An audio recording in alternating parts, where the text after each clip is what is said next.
Welcome to the Rise Up For You podcast and webinar series. I'm Lauren Sweeney, Vice President here at Rise Up For You, where people come first. You know that we believe in the 6 pillars, right? We have our health and our career, we have our money, our romantic life, our self-worth, and our people intelligence. Today, we're going to be talking about several of those pillars, in particular, our abundance, wealth, and our health pillars. Because as we know, as a whole person, then we can really thrive. A lot of times society tells us who we are is just our titles and our skills, and where our macro confidence is really who we are. And that is what we're going to do on the show. Everything you need is already inside of you. The world would not be what it is without you. When we begin to create change within us, we begin to create change in the world around us. Your journey to becoming your best self as the whole person starts right now.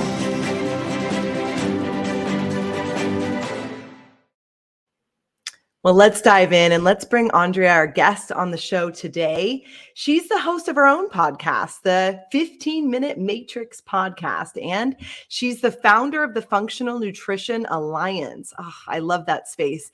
Andrea is leading thousands of students and practitioners around the globe to have a revolution around their health, better solutions to the growing chronic illness epidemic.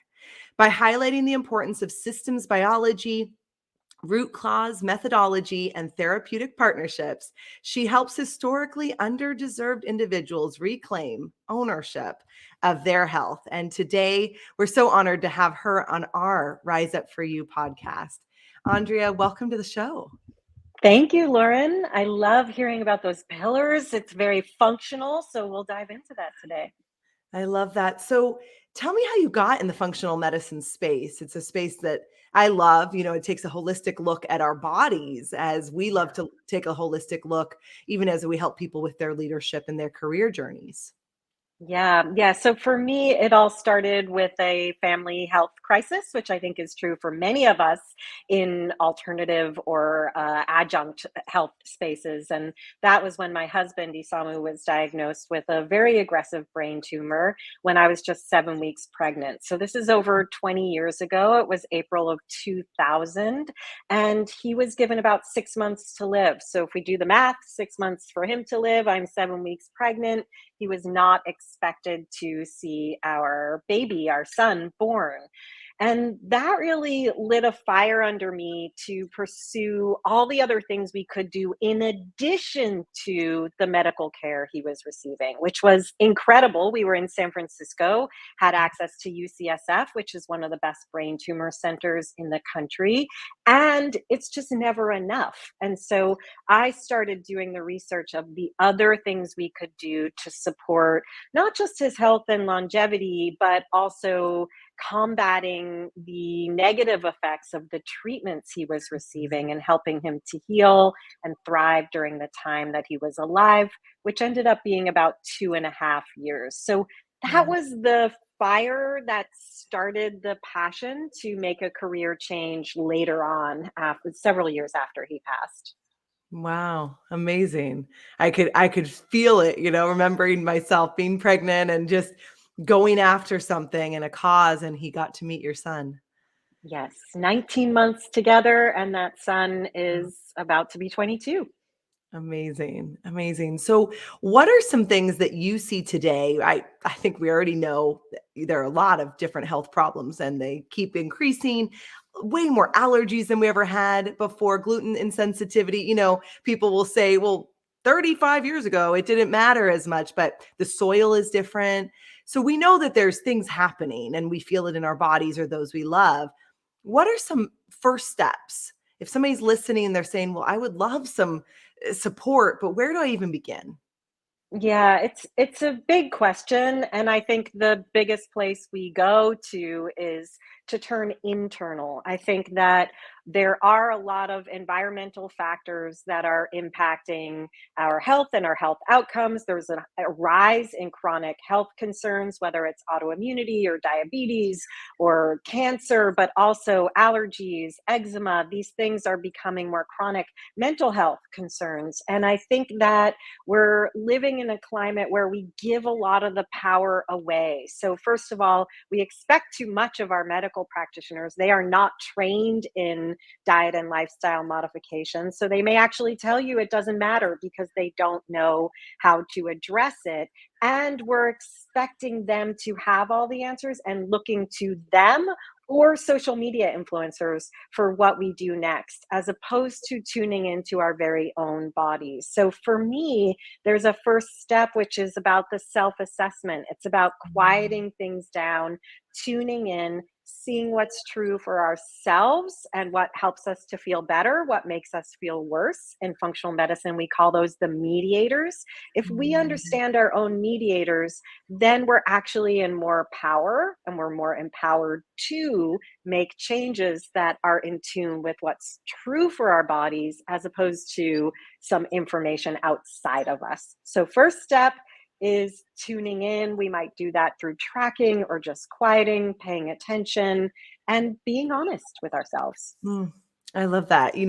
We work with a lot of leaders and help them with their emotional intelligence. And it sounds like it's a similar process. Self-awareness first, then self-management. Very similar, it sounds like, in the health Yes. space. Even though we don't play in that space, myself, our CEO, Netta, we are big on taking care of our bodies and doing hot yoga and, tracking different factors going on and eating clean. Like, that is very important to us because we know we can't show up unless we feel good. So to paying attention, that's the first thing. So that self-awareness, knowing what is right for you, knowing what feels good when you're taking maybe a supplement or moving your body in a way. I'm a very kind of type A high achiever. And so for a while I was doing CrossFit to work out. And, it's very high impact, et cetera. And I recently thought, okay, I think my body needs a different shift. So now I'm doing yoga. So it's paying attention and listening. What's the next best step once we do that?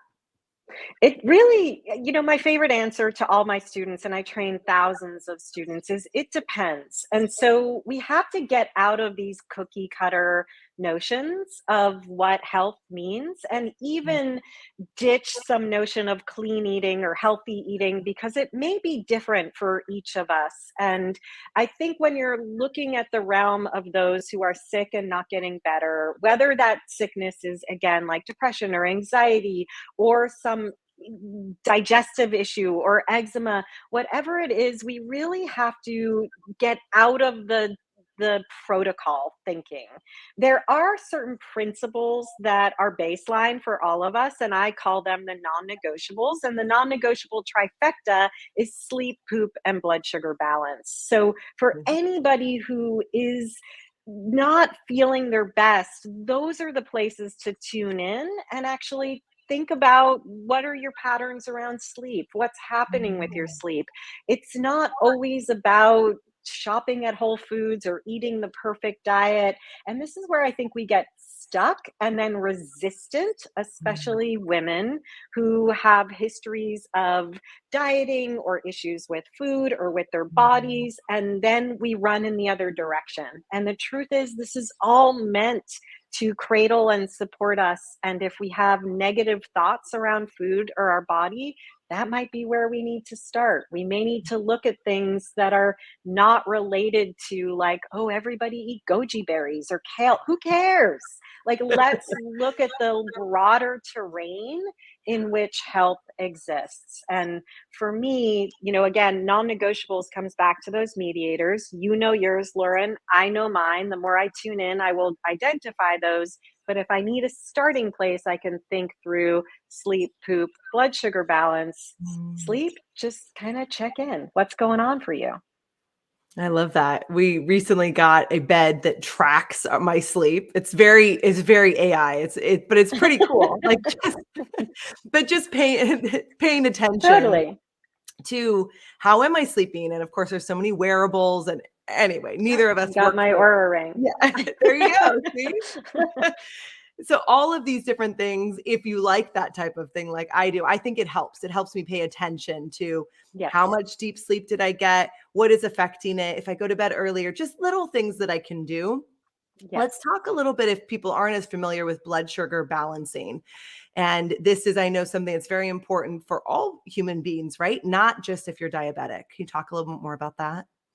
Yeah, I mean, blood sugar is going to be a factor that impacts every single aspect of our health. Certainly, we're trying to balance our hormones and we're looking at our stress, especially as leaders. And for me, blood sugar is at the base of all hormonal expression, all immune expression. And Mm, those are usually the areas that we are having the most struggles with our health, whether yeah. it's hormonal or immune or both, as is the case for me. And blood sugar is at the base of that. And it's because of the mechanisms, the physiological mechanisms of Mm, sugar in our blood and how our body responds to that, that there's a cascade that can happen after that. So mm, I don't think we need to wear a continuous glucose monitor or be pricking our fingers 3 times a day. There's those opportunities as well. But at the core, we could just be thinking about fat, fiber, protein. Am I eating good fat, fiber, protein at every meal? mm. Am I supporting my blood sugar in the most basic ways before we have to go to those types of extremes? So,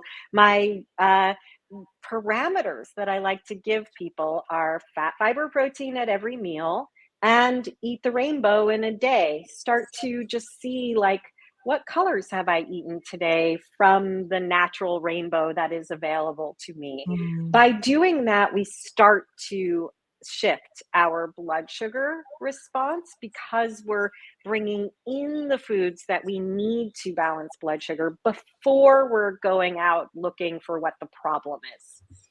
I love that. I've also heard walking after you eat really helps, Absolutely. Tons of or things can help. Yeah. adding some protein, anyway, we It could go into depends. a It rabbit really hole. depends on the individual. Yeah, there's a lot of things. Blood sugar imbalances are not one thing. And that's Mm, what makes our conversation functional. We can say, go for a walk after you eat, or you have to eat this, this, and this. But it's really individual based on the mm, mechanism of the blood sugar. There's not one reason for blood sugar imbalances. mm. Amazing. So, what do you see helping people with these three trifectas, like starting there, also being in tune with our bodies? What do you see as the biggest thing that people, they want to perhaps work on their health, but they're stuck? How do you help them, maybe even mentally? Like you mentioned it a little with like women's bodies, and we have men and women, Yeah. all genders that listen, but do you see a lot of, we call it like monkey chatter, that plays a role when people maybe want to make a health change, but they have all this past baggage? Yeah, so I will say I'm not a habit change expert, and my passion is working with people and training people to work with what I call the big bigs. So, people who have big health issues and they are already trying in some way. Those initial steps when things are maybe more minor is maybe a different mindset shift. I find the mindset issues come more because of the noise, external Mm, and internal. So it's less about how do I make a good shift in my habit than it is about I'm confused. I can't tell what works anymore. I've been told to spend all this money on all these supplements. That didn't work. I was put on this restricted diet. That didn't work. I can't tell what makes my body feel good or feel bad mm, anymore. To me, that knot is the mm, interesting one to untangle, which is what sets my work and my teaching apart from a health coach or a lot of mm, what might be happening in the habit change arena, which mm, is a different level of chatter than the kind of noise that I think is so predominant in the healthcare space these days and not helping. mm, It's causing more damage than good in a lot of places. So I just wanted to make that distinction uh-huh, because habit change for me is a lucky problem to have for mm, the increasing number of people who are actually struggling with health mm. issues. Mm, amazing. Well, it's great to notice too that if you feel stuck, that you've tried all kinds of things, then there is support, and a functional Yes. medicine, practitioner can help you. Where can they Ideally. ideally? Ideally. So let's tell them where they can find you, and or can you work anywhere globally? Where could they find somebody? Is there a website? Like, what if they're like, yes, sounds great, I really do need that. If you're not looking Yeah. at our screen visually, you can go to her Andrea's website. It's her first and last name, which I will spell and we'll put in the show notes. It's Andrea, like Andrea or Andrea, and then her last name, Nakayama.com. And of course, you can always go to our Rise Up For You Facebook page, where we are streaming live visually as well. Thank you for asking that question, Lauren. And so I'm going to lead people to AndreaNakayama.com. That will lead people back to the Functional Nutrition Alliance, which is the company I've founded. At the Functional Nutrition Alliance, we train coaches and clinicians in the science and art of the functional nutrition practice. So at this point, I've trained over 7,000 practitioners in over 68 countries.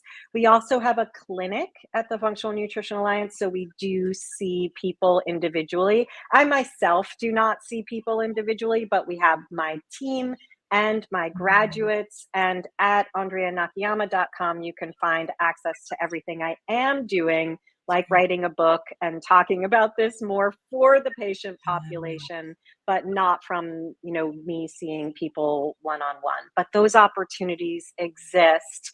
And the reason I made that little caveat is that I think functional medicine is also falling into the trap of adhering to the X for Y. And that's where I'm seeing a lot of people fall into more of the struggles, because they're either doing fancy testing or taking a bucket load of supplements, or they've been put on a diet that doesn't work or isn't sustainable long term.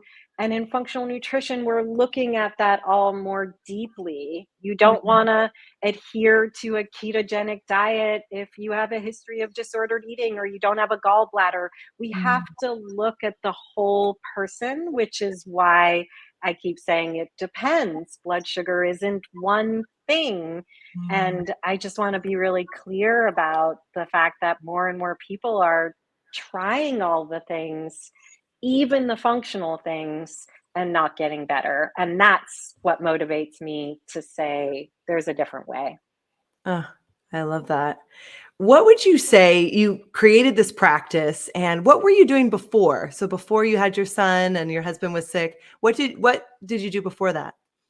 I worked in book publishing. I was a production director for 15 years in high level trade book publishing, first in San Francisco, then for a company in New York. And those skills actually play a huge part in what I've created and built, which is something I love to remind people who are making a new career shift, that you don't put away what you already did. It comes with you, and it's part of what really makes you unique. So I think in the medicine space, in the health and medical space, I bring something different because I'm an artist, I'm a producer, I'm a storyteller, and that is different than what we usually receive in this space. I love that. There's so many people that listen to the show or work with us that are entrepreneurs, and many clients that will tell me, well, no, I want to take all these things off my LinkedIn because they don't relate. But it does. It's that unique fabric that makes you, people want to get to know you. They want to buy from you because they Exactly. want to like you. Yes. I love that. So when you transitioned and started, what's now your amazing practice, and now you train other practitioners, what would you say was one of the biggest struggles, like in the entrepreneurship end of it? Well, I would say I often call myself an accidental entrepreneur. So I couldn't have made the 5-year plan or the 10-year plan that actually manifested itself. And for me, I think it was holding some vision out in the forefront, but just taking the steps. And this is something I also tell the practitioners I train, that there's 5 Ps, I call it, to a successful practice. And the last two are persistence and perseverance. And persistence is just like, I'm going to show up every week in my newsletter. It's just making a commitment that's not like, I'm going to have a multi-million-dollar business, which great, but I'm sending a newsletter. It is the thing where I'm showing up consistently for an audience that I'm building or hoping to build. And the perseverance is recognizing I'm going to trip and fall, and I'm going to get back up because that program, that product, maybe that didn't work, but that's not a reflection of me. That's an opportunity to learn. So I think the struggles were just like being in it and not pretending that it's something other than where I am in that very moment. And that's true for me 15 years later. I'm writing a book. I came from publishing, but I haven't authored a book. I have to take the steps. The book isn't just going to be there and be a bestseller. I have to show up and be writing every single day. And so I think we often trip over or expect something different than the actual process. And this is true of healing too. This is something I Yeah. have to tell patients. Like, if it took you your life to get here, it's going to take time and commitment to actually reverse that same persistence and perseverance. Absolutely. So what do we have a date for this book coming out? 2025. Okay. Okay. Well, we'll have to have you back Maybe. on the show. Back on the show then. All right. We'll be looking. In the meantime, we should go to your Thank you. website Yes. and connect and just be part of this health journey and give ourselves grace and know that it's not a cookie cutter and that we are Yes. all unique. And here at Rise Up For You, we so appreciate you being on our show today. Thank you so much, Lauren. I really appreciate the conversation. Absolutely. Me as well. Well, fantastic deeper dive into that health and abundance pillar and really creativity and career we even touched on and self-worth. I think we touched on almost all the pillars there, Andrea. Well, I'm Lauren Sweeney, our vice president at Rise Up For You, and we want to make sure that you are equipped for free to get our success kit. So please go to riseupforyou.com/success kit and download our confidence, public speaking, leadership, and emotional intelligence videos and guide absolutely free. You can also text RISE Podcast to 949-416-0671 and schedule your free Success Kit coaching call today. Until the next time I meet you, rise up for you.